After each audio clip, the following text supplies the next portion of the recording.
वो एक ऐसा शासक था जिसने दिल्ली सल्तनत की नींव को लोहे जैसा मजबूत बना दिया। गुलाम से बादशाह तक का सफर तय करने वाला गयासुद्दीन बलबन।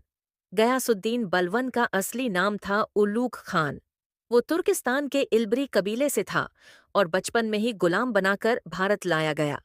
कुतुबुद्दीन ऐबक के समय वह एक गुलाम था, लेकिन अपनी निष्ठा और बुद्धिमत्ता के कारण धीरे धीरे इल्तुतमिश का विश्वसनीय सेवक बन गया। इल्तुतमिश की मृत्यु के बाद दिल्ली सल्तनत में अराजकता फैल गई। जब सुल्तान नासिरुद्दीन महमूद गद्दी पर बैठा तो बलवन उसका नायब ए सुल्तान यानी प्रधानमंत्री बना। असल में शासन चलाता था बलवन और नासिरुद्दीन सिर्फ नाम का सुल्तान था। 1266 ईस्वी में नासिरुद्दीन की मृत्यु के बाद बलवन ने खुद सत्ता संभाली और कहलाया सुल्तान गयासुद्दीन बलबन। उसने दिल्ली सल्तनत में कानून और अनुशासन को सर्वोपरि बनाया। उसका शासन राजसत्ता की गरिमा और कठोर प्रशासन के लिए प्रसिद्ध हुआ। बलवन ने शासन चलाने के लिए नियम और आतंक की नीति अपनाई। उसने सिजदा और पैबोस की परंपरा शुरू की, यानी सुल्तान के सामने झुकना और उसके पैर चूमना। इससे प्रजा और अमीरों में सुल्तान का भय और सम्मान दोनों बना रहा। वो खुद को खुदा की छाया यानी झिल्ल ए इलाही मानता था। बलवन ने सीमाओं को सुरक्षित किया और मंगोल आक्रमणों से दिल्ली सल्तनत की रक्षा की।